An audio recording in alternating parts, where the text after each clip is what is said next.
Dears എല്ലാവർക്കും നമ്മുടെ പുതിയ വീഡിയോയിലേക്ക് വീണ്ടും സ്വാഗതം. ഇന്ന് ഞാനിവിടെ കറിനാരങ്ങ അച്ചാറാണ് തയ്യാറാക്കിയിട്ട് എടുക്കുന്നത്. സദ്യയിലൊക്കെ വിളമ്പുന്ന ഒരു അച്ചാറുള്ളത്. ഇത് നമുക്ക് വളരെ ഈസി ആയിട്ട് വീട്ടിലുണ്ടാക്കി എടുക്കാം കേട്ടോ. നല്ല ടേസ്റ്റാണ്. അധികം കയ്പൊന്നും ഇല്ലാണ്ടാണ് ഈ ഒരു അച്ചാർ ഞാനിവിടെ തയ്യാറാക്കിയിട്ട് എടുത്തിട്ടുള്ളത്. അപ്പോൾ നമുക്കിത് എങ്ങനെയാണ് തയ്യാറാക്കിയിട്ട് എടുക്കാമെന്ന് നോക്കാം. അപ്പോൾ അതിന് മുന്നേയായിട്ട് നമ്മുടെ ചാനൽ ആദ്യമായിട്ട് കാണുന്നവരൊക്കെ ഉണ്ടെങ്കിൽ ഒന്ന് സബ്സ്ക്രൈബ് ചെയ്യണേ. പിന്നെ വീഡിയോ കണ്ടുപിടിക്കുന്ന സമയത്ത് എല്ലാവരും ഒന്ന് ലൈക്ക് ചെയ്യണം കേട്ടോ. കൂടെ തന്നെ ഹൈപ്പും കൂടെ ഒന്ന് ചെയ്യണേ. അപ്പോൾ നമുക്ക് ഈ ഒരു അച്ചാർ എങ്ങനെയാണ് തയ്യാറാക്കിയിട്ട് എടുക്കാമെന്ന് നോക്കാം. ഈ ഒരു അച്ചാർ ഉണ്ടാക്കിയെടുക്കാനായിട്ട് ഞാനിവിടെ ഒരു കറിനാരങ്ങ എടുത്തിട്ടുണ്ട്. വടുകപ്പുളി നാരങ്ങ എന്നൊക്കെ പറയില്ല, ആ ഒരു നാരങ്ങ ഇട്ട് എടുത്തിട്ടുള്ളത്. ഇനി നമുക്ക് ഏറ്റവും ആദ്യം ഈ ഒരു നാരങ്ങ ഒന്ന് വേവിച്ചെടുക്കുക. അപ്പോൾ നമ്മൾ നാരങ്ങ എടുക്കുന്ന സമയത്ത് നന്നായിട്ട് പഴുത്തിട്ടുള്ള നാരങ്ങ വേണ്ടിട്ട് എടുക്കാനായിട്ട്. അതുപോലെയൊക്കെ നല്ല മഞ്ഞ നിറത്തിലുള്ള നാരങ്ങ എടുക്കുകയാണെന്നുണ്ടെങ്കിൽ അച്ചാറിന് അധികം കയ്പൊന്നും ഉണ്ടാവില്ല കേട്ടോ. ഇനി നമുക്കിതൊന്ന് വേവിച്ചെടുക്കാം. അപ്പോൾ ഇതേ വെള്ളം വെച്ച് കൊടുത്തിട്ടുണ്ട്. വെള്ളം ചൂടായിട്ട് വന്നതിന് ശേഷം ഇതിലേക്ക് നാരങ്ങ ഇട്ട് കൊടുത്ത് നന്നായിട്ട് ഇതൊന്ന് വേവിച്ചെടുക്കാം. ഒരു 8 മിനിറ്റോളം ഈ ഒരു വെള്ളത്തിലിട്ട് ഒന്ന് തിളപ്പിച്ചെടുക്കണം കേട്ടോ. ഇതുപോലെ എന്തിനാണ് വേവിച്ചെടുക്കണമെന്ന് വെച്ചാൽ ഈ ഒരു നാരങ്ങ വെച്ചിട്ട് നമ്മൾ അച്ചാർ ഉണ്ടാക്കിയെടുക്കുന്ന സമയത്ത് അതിൻ്റെ കയ്പൊന്ന് കുറഞ്ഞ് കിട്ടാൻ വേണ്ടിയിട്ടാണ്. പിന്നെ ഈ ഒരു നാരങ്ങയുടെ തൊലി ഒന്ന് സോഫ്റ്റ് ആയിട്ടും കിട്ടും കേട്ടോ. അപ്പോൾ അതിനൊക്കെ വേണ്ടിയിട്ടാണ് കേട്ടോ ഇതുപോലെ ഒന്ന് വേവിച്ചെടുക്കണത്. ഒട്ടും കയ്പില്ലാത്ത അച്ചാറാണെന്ന് ഞാൻ ഒരിക്കലും പറയില്ല കേട്ടോ. കാരണം നമ്മൾ ഈ ഒരു നാരങ്ങയുടെ തൊലിയോട് കൂടിയിട്ടാണ് അച്ചാർ ഉണ്ടാക്കിയെടുക്കണത്. അപ്പോൾ അതുകൊണ്ട് തന്നെ എന്തായാലും ഇതിന് കയ്പ് രസമൊക്കെ ഉണ്ടാവും കേട്ടോ. അധികം കയ്പ് ഉണ്ടാവില്ല, ചെറിയൊരു കയ്പോട് കൂടിയിട്ടാണ് കേട്ടോ ഈ ഒരു അച്ചാർ ഉണ്ടാവുക. പിന്നെ ഈ ഒരു നാരങ്ങച്ചാറിൻ്റെ പ്രത്യേകത തന്നെ അതിൻ്റെ ആ ഒരു കയ്പ് തന്നെയാണ് കേട്ടോ.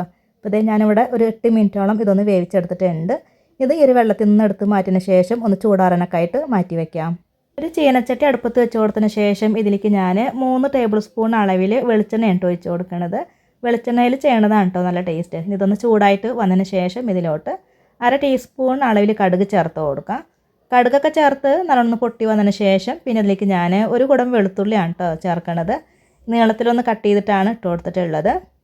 ഇതിൻ്റെ കൂടെ തന്നെ ഞാൻ കുറച്ച് കാന്താരി മുളക് കൂടെ ചേർക്കുന്നുണ്ട്. അപ്പോൾ കാന്താരി മുളകിൻ്റെ ഞെട്ടിയൊന്നും കളയാത്തത് കാരണം, അതുപോലെ തന്നെ കീറിയിട്ട് ചേർക്കാത്തത് കാരണം ഇങ്ങനെ പൊട്ടിത്തെറിക്കുന്നുണ്ടായിരുന്നു. അപ്പോൾ നിങ്ങൾ കാന്താരി മുളക് ഇതുപോലെ മുഴുവനായിട്ട് ചേർക്കരുത്. ഇനി ഇതിലേക്ക് ഞാൻ ഒരു പച്ചമുളക് കട്ട് ചെയ്തിട്ടുള്ളതും പിന്നെ 1 ടേബിൾ സ്പൂൺ അളവിൽ ഇഞ്ചി ചെറുതാക്കിയിട്ട് കട്ട് ചെയ്തിട്ടുള്ളതാണ് ചേർത്തിട്ടുള്ളത്. കൂടെ തന്നെ കുറച്ച് കറിവേപ്പിലും കൂടെ ചേർത്ത് കൊടുത്തതിന് ശേഷം എല്ലാം കൂടെ നന്നായിട്ട് ഒന്ന് വഴറ്റിയെടുക്കാം. ഇത് ചെറുതായിട്ടൊക്കെ ഒന്ന് മൂത്ത് വരുന്നത് വരയ്ക്ക് വേണ്ടിയിട്ട് ഒന്ന് വഴറ്റിയെടുക്കാനായിട്ട്. കളറ് ഒന്ന് മാറി വന്നിട്ടുണ്ട് കേട്ടോ. ഇനി ഇതിലേക്ക് നമുക്ക് 1/4 ടീസ്പൂൺ ഉലുവ വറുത്ത് പൊടിച്ചതും 1/2 ടീസ്പൂൺ കായത്തിൻ്റെ പൊടിയും കൂടെ ചേർത്ത് കൊടുക്കാം. അതിന് ശേഷം 1/4 ടേബിൾ സ്പൂൺ അളവിൽ മുളക് പൊടി കൂടെ ചേർക്കാം കേട്ടോ. എരിവുള്ള മുളക് പൊടിയാണ് ഇട്ട് കൊടുത്തിട്ടുള്ളത്. പിന്നെ 1/2 ടീസ്പൂൺ മഞ്ഞൾപ്പൊടി കൂടെ ചേർക്കുന്നുണ്ട്. അതിന് ശേഷം പാകത്തിനുള്ള ഉപ്പും കൂടെ ചേർത്ത് കൊടുത്തതിന് ശേഷം എല്ലാം കൂടെ നല്ലോണം ഒന്ന് വഴറ്റിയെടുക്കാം. പൊടികൾ ചേർത്ത് കൊടുക്കുന്ന സമയത്ത് അടുപ്പ് ഓഫാക്കോ, അതല്ലെങ്കിൽ ഏറ്റവും ലോ ഫ്ലെയിമിലേക്കൊക്കെ വെച്ച് കൊടുത്തതിന് ശേഷം വേണം കേട്ടോ പൊടികൾ ഇട്ട് കൊടുക്കാനായിട്ട്. അതല്ലെങ്കിൽ പെട്ടെന്ന് ഇങ്ങനെ കരിഞ്ഞ് പോകാനൊക്കെ ഉള്ള ചാൻസ് ഉണ്ട്. അപ്പോൾ ഞാനിവിടെ പൊടികളുടെ ആ ഒരു പച്ച സ്മെല്ലൊക്കെ ഒന്ന് പോകണ വരയ്ക്ക് നന്നായിട്ട് ഇതൊന്ന് വഴറ്റിയെടുത്തിട്ടുണ്ട്. ഇതൊന്ന് ചൂടാറാനൊക്കെ ആയിട്ട് മാറ്റി വെക്കാം കേട്ടോ. നന്നായിട്ട് തണുക്കണം കേട്ടോ ഈ ഒരു മസാല. ഇത് മാറ്റി വയ്ക്കാം. അപ്പോൾ ഇതൊന്ന് തണുക്കുന്ന ആ ഒരു സമയം കൊണ്ട് നമുക്ക് നാരങ്ങ കട്ട് ചെയ്തിട്ട് എടുക്കാം. അപ്പോൾ ഞാൻ നേരത്തെ വേവിച്ചെടുത്തിട്ടുണ്ടായിരുന്ന നാരങ്ങ ചൂടൊക്കെ ആറിയിട്ടുണ്ട്. ഇനി ഇതൊന്ന് കട്ട് ചെയ്തിട്ട് എടുക്കുകയാണ്. ഇത് രണ്ടായിട്ട് കട്ട് ചെയ്ത് എടുത്തതിന് ശേഷം പിന്നെ അതിൻ്റെ ഉള്ളിൽ വരുന്ന ആ ഒരു വെളുത്ത ഭാഗം ഉണ്ടല്ലോ, അതൊക്കെ ഒന്ന് കട്ട് ചെയ്തിട്ട് കൂടെ മാറ്റുന്നുണ്ട് കേട്ടോ. പിന്നെ അതിൻ്റെ ഉള്ളിലെ സീഡൊക്കെ ഒന്ന് കട്ട് ചെയ്തിട്ട് എടുക്കണം.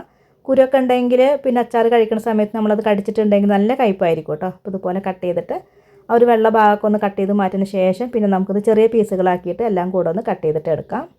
എളുപ്പത്തിൽ ഉണ്ടാക്കിയെടുക്കാൻ പറ്റിയിട്ടുള്ള നല്ലൊരു അച്ചാറാണ് കേട്ടോ. ഇതുപോലെ അച്ചാർ ഉണ്ടാക്കിയിട്ടുണ്ടെങ്കിൽ നമുക്ക് 1 മാസം വരെയൊക്കെ ഇത് കേടുകൂടാതൊക്കെ ഉപയോഗിക്കാനൊക്കെ ആയിട്ട് പറ്റും കേട്ടോ. 2 ദിവസമൊക്കെ നമുക്കിത് പുറത്തൊക്കെ വെക്കാം. പിന്നെ നമ്മൾ അതെടുത്ത് ഫ്രിഡ്ജിലൊക്കെ വെച്ചിട്ട് ആവശ്യത്തിനൊക്കെ എടുത്ത് ഉപയോഗിക്കാവുന്നതാണ്. ഈ ഒരു അച്ചാർ നിങ്ങൾക്ക് വേണമെങ്കിൽ ഇതൊന്ന് വേവിച്ചെടുക്കാണ്ടും ചെയ്യാം കേട്ടോ. നാരങ്ങ വേവിച്ചെടുക്കാണ്ടും ഈ ഒരു അച്ചാർ ഉണ്ടാക്കിയിട്ട് എടുക്കാവുന്നതാണ്. ഞാൻ നേരത്തെ മസാല റെഡിയാക്കിയില്ല, അതുപോലെ മസാല റെഡിയാക്കിയിട്ട് എടുത്തതിന് ശേഷം അതിൻ്റെ ആ ഒരു മസാലയുടെ ചൂടൊക്കെ നല്ലോണം പോയതിന് ശേഷം നാരങ്ങ തൊലിയൊക്കെ കട്ട് ചെയ്തിട്ട് ചെറുതാക്കിയിട്ട് കട്ട് ചെയ്തിട്ട് ആ ഒരു മസാലയിലിട്ട് നന്നായിട്ട് മിക്സ് ചെയ്തിട്ട് എടുത്താലും മതിയിട്ട് അങ്ങനെയും ചെയ്യാവുന്നതാണ്. അപ്പോൾ അതേ നാരങ്ങ ഞാനിവിടെ കട്ട് ചെയ്ത് എടുത്തിട്ടുണ്ട്.